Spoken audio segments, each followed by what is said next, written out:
Hello students, आज की class में प्री की क्लास में आज है पॉलिटी की क्लास। और पॉलिटी में हमारा टॉपिक है नागरिकता, यानी संविधान के भाग 2 में अनुच्छेद 5 से 11 में नागरिकता का उल्लेख है। आज हम इसी की क्लास करने वाले हैं। क्लास करने का पैटर्न क्या है, यहाँ पे मैं आपको एनसीईआरटी से कवर करवा रही हूँ। बेसिक जो है वो 6 to 12 एनसीईआरटी, और इसके अलावा 2 बुक से कंप्लीट करवा रही हूँ एक टॉपिक को। इस कंप्लीट कराने में कीवर्ड्स जितने भी मैं उठा रही हूँ वो बैक ईयर क्वेश्चन, यानी पिछले 20 सालों में नागरिकता टॉपिक से जितने सवाल पूछे गए हैं उनमें मेन कीवर्ड्स क्या हैं, और फॉरवर्ड लिंक क्वेश्चन यानी नए क्वेश्चन क्या बन सकते हैं आपके लिए वो भी बताऊंगी। जीएस की टोटल क्लास चल रही है, प्री की टोटल 90 क्लासेज हो चुकी है, जिसमें ancient history, medieval history, modern history, polity, economics, इसके अलावा environment, Indian geography, world geography, ये पूरा जीएस कंप्लीट हो रहा है। और अब कुछ स्टूडेंट्स की डिमांड पर मैं साइंस टेक की भी क्लास शुरू कर रही हूँ कुछ दिन में। तो अगर आपको भी साइंस टेक की क्लास करनी होगी तो प्लीज़ टॉपिक मुझे मैसेज करिएगा कि किस टॉपिक से शुरुआत करनी है साइंस टेक की क्लास की, तो मैं उसी टॉपिक से शुरुआत करूँगी। तो चलिए शुरू करते हैं नागरिकता टॉपिक। 15 मिनट में आपका एक टॉपिक कंप्लीट हो जाएगा। तो जैसा कि मैंने पहले ही बता दिया कि भारतीय संविधान के किस भाग में नागरिकता का उल्लेख है, भाग 2 में, और कहाँ से कहाँ तक है, अनुच्छेद 5 से 11 के बीच में। अब किसी भी आधुनिक देश या राज्य की तरह भारत में भी 2 तरह के लोग रहते हैं।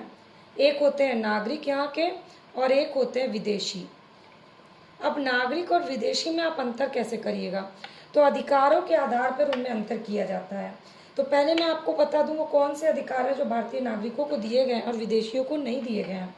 पहला, धर्म,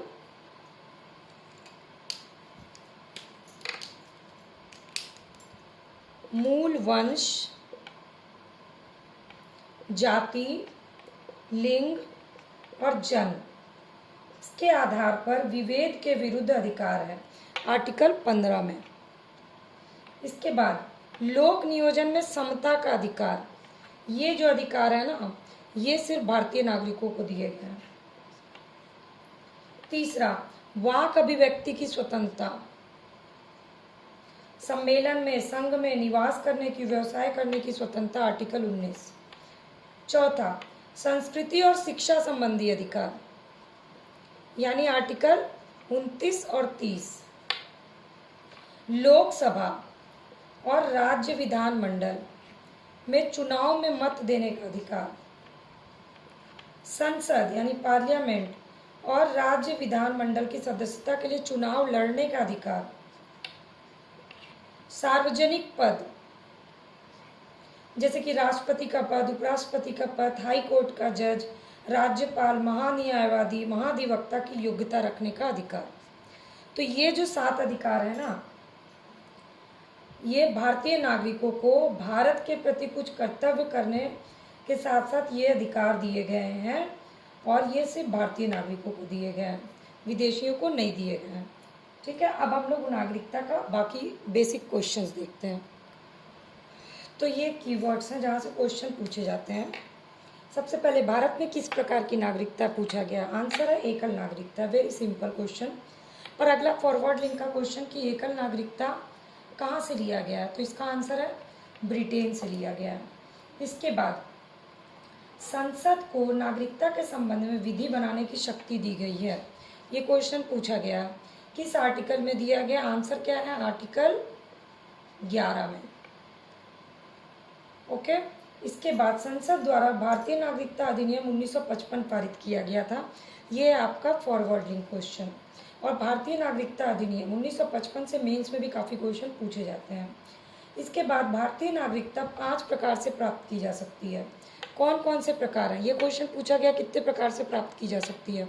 अब आगे का क्वेश्चन है कौन कौन से प्रकार से, तो एक तो जन्म से, अगर आपने यहाँ जन्म लिया है तो, वंश परंपरा यानी आपके पूर्वज जो हैं वो यहाँ के हैं तो पंजीकरण यानी कि रजिस्ट्रेशन करा करके यहाँ का, देशीकरण यानी इस देश को अपना करके,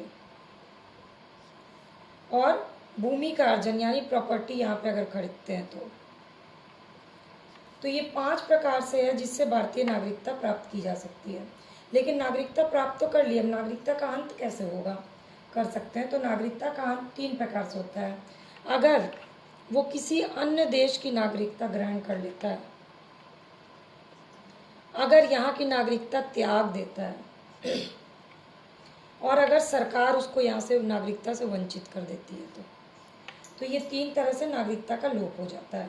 और यहाँ से क्वेश्चन पूछा गया है, जैसे कि क्वेश्चन है भारतीय नागरिकता नहीं प्राप्त की जा सकती जन्म द्वारा, देशीकरण द्वारा, किसी भूभाग के सम्मिलन द्वारा, भारतीय बैंक में धन जमा करके। तो आंसर क्या होगा? भारतीय बैंक में धन जमा करके। ऐसा कोई ऑप्शन आंसर नहीं है, तो ये गलत है। भारत में नागरिकता की विशेषताओं में से कौन सी सही है, ये पूछा गया है। किस प्रकार की नागरिकता है भारत में, ये पूछा गया। एकल नागरिकता है। चलिए अब देखते हैं आगे के क्वेश्चन। अब अनुच्छेदों को समझते हैं, क्योंकि यहाँ से क्वेश्चंस का एरिया है ये मेन पूछने के लिए।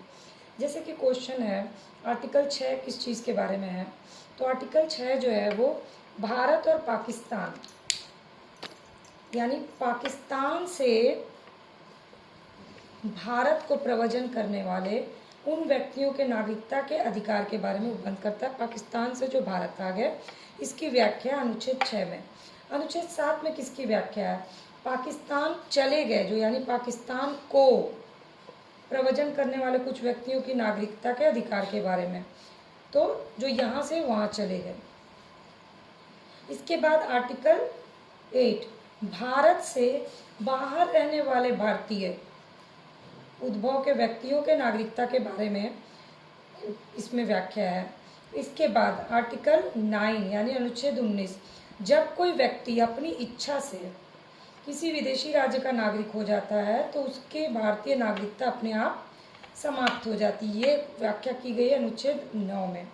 अब प्रवासी के रूप में रहने वाले विदेशी व्यक्ति के लिए देशीकरण के आधार पर नागरिकता प्राप्त करने के लिए कितने साल रहना जरूरी है? यहाँ पर 10 वर्ष रहेंगे तो जाकर के कोई भी प्रवासी भारतीय को, प्रवासी के रूप में रहने वाले विदेशी व्यक्ति यहाँ जो हैं वो अगर रहते हैं 10 वर्ष तक, तो उनको यहाँ पे नागरिकता प्राप्त करने के लिए आधार तैयार हो जाता है। इसके बाद आर्टिकल 1955 का जो नागरिकता अधिनियम है, उसके तहत पंजीकरण द्वारा भारतीय नागरिकता प्राप्त करने के लिए भारतीय मूल के व्यक्ति को कम से कम कितने साल यहाँ बिताने होंगे अगर रजिस्ट्रेशन कराना है तो। भारतीय मूल के हैं लेकिन यहाँ पे रहिए कम से कम 7 वर्ष आप। इसके बाद संसद नागरिकता के अर्जन हेतु शर्तों को नियम बनाती है। जम्मू कश्मीर तो अलग है था कि यहाँ पर नागरिकों को दोहरी नागरिकता प्राप्त थी। इसके बाद 2015 में नए संशोधित अधिनियम की व्यवस्था की गई और पाकिस्तान और बांग्लादेश के नागरिकों को छोड़ के सभी देशों के नागरिकों को दोहरी नागरिकता दे दी गई।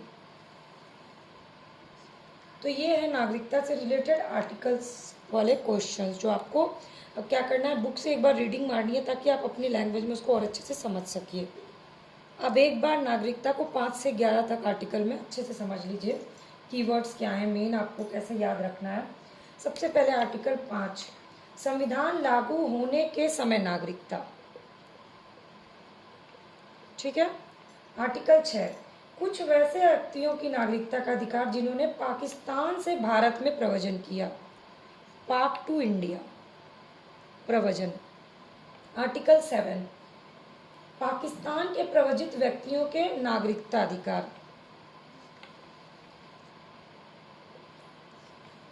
आठवां आर्टिकल 8 भारतीय मूल के वैसे लोगों की नागरिकता अधिकार जो भारत के बाहर विकास कर रहे हैं, ये है 8। आर्टिकल 9 जो व्यक्ति अपनी इच्छा से विदेशी राज्य की नागरिकता प्राप्त कर रहे हैं उन्हें नागरिकता नहीं मिल सकती है अगर आप किसी विदेशी नागरिकता को ग्रहण कर लेते हैं। आर्टिकल 10 नागरिकता अधिकारों की निरंतरता। आर्टिकल 11 संसद द्वारा कानून बना के नागरिकता अधिकारों का नियमन। तो ये कीवर्ड्स हैं जो आपको याद रखना है क्योंकि ये मैचिंग में आता है। संसद, कानून, नागरिकता अधिकार का नियमन, ये कीवर्ड है आर्टिकल 11 के।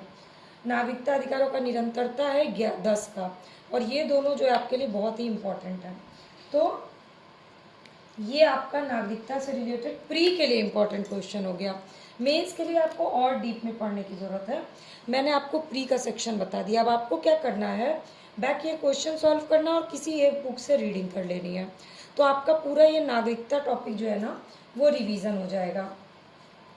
और कुछ और बेसिक चीज़ जो है पॉलिटी में, पॉलिटी की सारी क्लास जो है आप देख सकते हैं। मैंने डिस्क्रिप्शन बॉक्स में एक लिंक शेयर की हुई है। डिस्क्रिप्शन बॉक्स में लिंक में आपको पूरी 90 जो अभी तक मैंने क्लासेस की है उसकी लिंक है, आप उस पर क्लिक करके देख लीजिएगा। फ्री ऑफ कॉस्ट पूरी क्लासेस कर सकते हैं। चैनल के सब्सक्राइब या फॉलो बटन को क्लिक कर लीजिए ताकि रोज़ की क्लास अपडेट आपको फ्री में मिले। वीडियो अच्छी लगेगी तो लाइक, कमेंट और शेयर करना मत भूलिएगा। तो आज का टॉपिक तो 10 मिनट में ही ख़त्म हो गया क्योंकि नागरिकता एक छोटा टॉपिक है। Thanks for watching my channel.